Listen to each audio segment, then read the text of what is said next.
This goddamn show, man. I don't like what it did to me. Acolyte episode 8, the season finale, is here. And you know what? I don't know how to feel about it. Episode 8 is an episode that has given me so many mixed feelings about it. The things that I liked about the episode, I don't really feel were enough to outweigh the things that I didn't like about the episode. And it wasn't enough for me to say that the episode was a complete win, or a win at all for that matter. It honestly just felt like one of the more decent episodes of the series. And the things that I didn't like about it just adds to the overall distaste for the series itself. And by the end of it all, I still have way more questions than I feel answers were given. So let's jump into this episode. I'm gonna talk a little bit about the episode, what I liked, what I didn't like, and then just kind of give a brief overall overview of the entire series as a whole. Starting off with some of the things that I didn't like, well,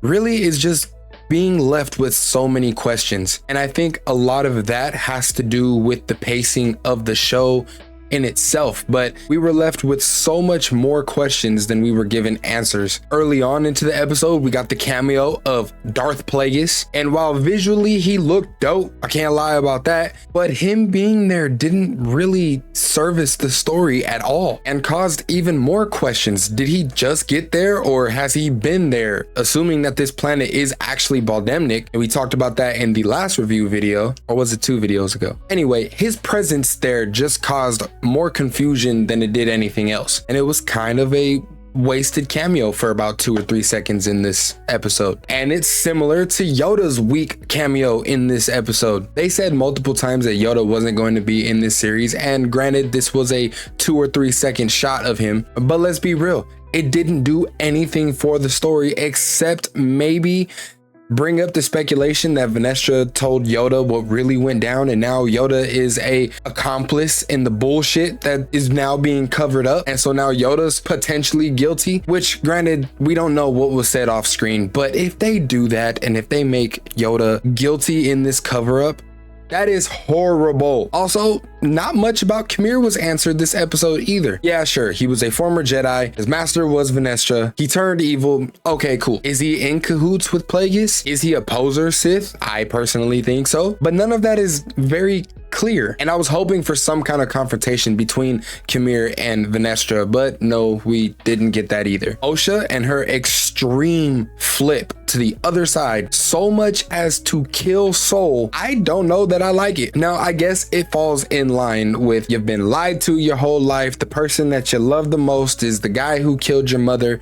He's been lying to you about it. And yeah, that's gonna stir up a whole bunch of anger and other emotions, but damn, dude, to just kill him without a second thought after everything that we just been through, I just don't know if I believe it or if I fully get behind it. From episode 5 to episode 8, her entire arc was just completely 180'd, and I'm not really feeling it. Venestra herself, I really can't stand her. Her acting, her design, I think she is a horribly portrayed character and just feels bad. From a written perspective, I also don't like the character within the show, although I'll play benefit of the doubt and say that that is by design. I don't think we're really supposed to like her.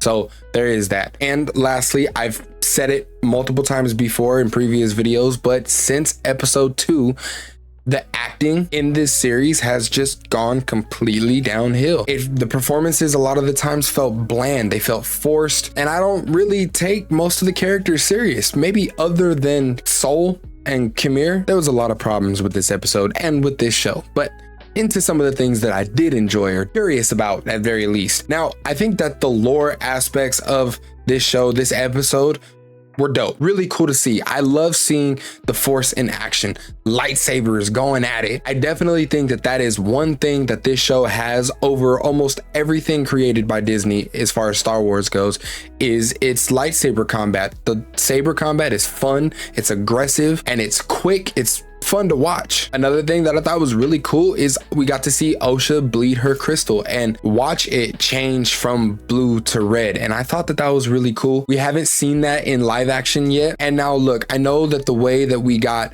red lightsabers in the EU was different. But I gotta be honest, that was a change that personally I never really tripped off of. Going from a synthetic crystal to now we're pouring our hatred and our suffering into a kyber crystal to change it red, I think it's pretty cool. I don't mind that one at all. And it was really dope to see in live action. It adds just that little bit of emotion and I like to see it. Moving on, so far they cleared up, I think, the whole issue with the Ki-Adi-Mundi appearance. The Jedi still don't know anything about a Sith. I'm not completely mad about that unless you're still pretty pressed about the birthday thing alone. I don't really see an issue so far. And honestly, I'd say it's whatever. And lastly, I think even though I said that the cameo appearance of Plagueis doesn't really service the story, I do gotta say he looked absolutely dope. They nailed his look in live action, and it does cause me to wonder if he's going to be a big part of season 2 or if he's gonna continue to be this behind the scenes lurking character, just kind of watching everything, which I hope not. I hope if we get a season 2, if that happens, I hope that Plagueis becomes a bigger part in the story and we get a little bit more of a canon backstory of him. And hopefully they use the book as a reference. Leslie Headland, I swear to God, if you are going to tackle Plagueis, use the damn book. Use the book. It's right there. It's right there. You ask questions, you got it right there. Use the book. So I feel like this episode was a better episode of the series, but as a finale and as a finale to a series that was already kind of lackluster, it wasn't great. Not a lot was tied up. A lot more questions came about, and I think that that has a lot to do with the pacing of the show. 8 episodes, about 30 minutes to 40 minutes maybe long, I think was a horrible strategy. I think that these should have been longer episodes, either hour episodes or 10 episodes total instead of the 8, because it was really clear to see by episode 7 that they were not going to be able to tie up everything. And I think that that kind of added to its downfall. Talking about the show as a whole, the show is not very good in my opinion. I've had some positive moments on it. Episodes 1 and 2 I thought were pretty good. Episode 3 was where you were able to kind of see a bit of the flaws and the problems that were going to come about, and it was really hit or miss and kind of a roller coaster ride from there. Episode 5 I thought was decent. Episode 7 I thought was pretty much just a rehash of episode 3 to the point where I didn't even make a video about it because I really didn't feel like talking about it, if I'm being honest. But this entire series, the production felt cheap, from the sets to the props, the lightsabers, the costumes. For having a budget of $180 million, I don't think that that money was utilized in the most beneficial way. I don't see where that money went in this production. The character growth and motives I find to be wacky and all over the place, mainly with our stars May and Osha, who since episode 5 flopped around with their allegiances and what they believed, from Osha being cool with the guy who just massacred the entire group of people she considered to be family and friends. Now all of a sudden she's chilling in a hot tub with him over at his house. Like I don't get it. All the way to May turning on her master in an instant because she suddenly cares for the sister that she tried to kill when they were kids. I thought that was a bit of bad writing and weird motives. It just really took me out of a lot of the moments that were supposed to be impactful. And on top of all that, it definitely felt like Leslie Headland was trying to poke the bear when it comes to the lore or even just small implications that could cause controversy or backlash and problems in the fandom. Things like putting in Ki-Adi-Mundi when you know fans previously thought that he wasn't even born yet, and his very presence possibly contradicting an important line, a small but important line in the Phantom Menace. Not to mention the whole forced birth of the twins thing, seemingly stripping Anakin of his importance as the chosen one, because now he is not the first, nor is he the second to be born of the Force. And look, it's not to say that these examples absolutely ruin things for the prequels, because I don't really think so. The Ki-Adi-Mundi thing didn't really bother me. The Anakin thing is kind of up there still for me, because I have a hunch that if we get a season 2, they're gonna try and spin it, because if May and Osha are the same consciousness split into 2, I think that they could go into a direction to where Anakin is the consciousness of both the twins put into one, and I really hope that they don't do that. I think if they go that route, that's gonna be a problem. But until then, the whole forced birth thing with Anasea, and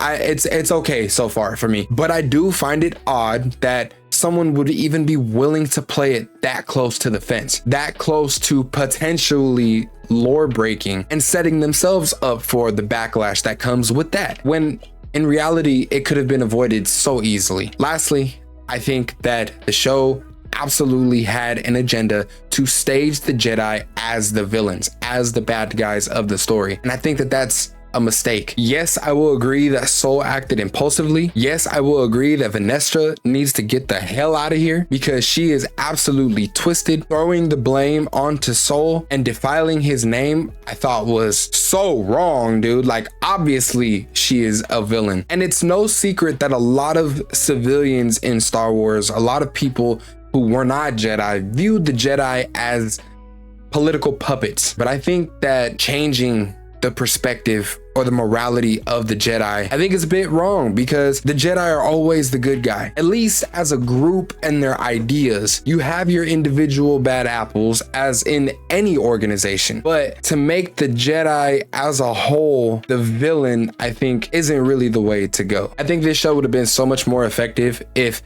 they really just did a Sith story. If we would have told the story of Plagueis and Tenebris from the jump, and it just would have been that, maybe meeting young Palpatine and getting into that story, I think that this show would have benefited a whole lot better, because that's what it was almost marketed to be, was a story from the perspective of the Sith.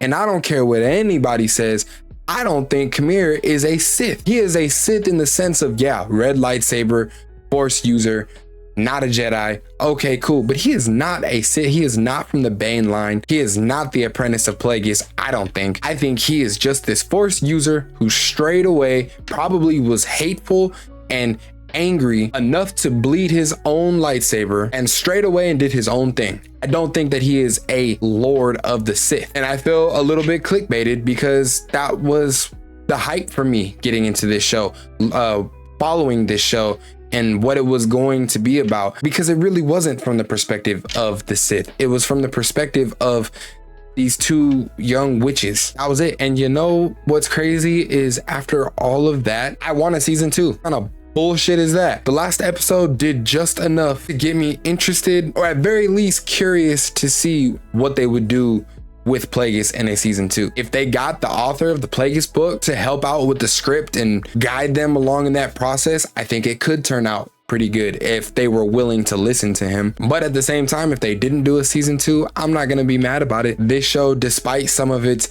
very few good moments, had a lot more bad moments and stuff that I really don't care to see again. And I'm kind of thankful that the show's over, and hopefully Twitter calms the hell down for a while. So that's pretty much what I got. Let me know down in the comments below, would you like a season 2? Did you enjoy the Acolyte? Did you not enjoy the Acolyte? How are you feeling about the small appearance of Plagueis that we got, and the appearance of Yoda? How are you feeling about that one? But as always, if you did like this video, make sure you hit the like button. It helps out the channel, pushes the video out to a lot more people, and I appreciate that, so thank you. Also consider subscribing, that way you don't miss out on any of the future videos that we do, talking about a lot of movies, movie news, new shows coming out, and subscribing is the best way to keep updated with all of that, so I appreciate that. But it's time for me to take my leave, so y'all be smooth. I'm out, and stay geeked up.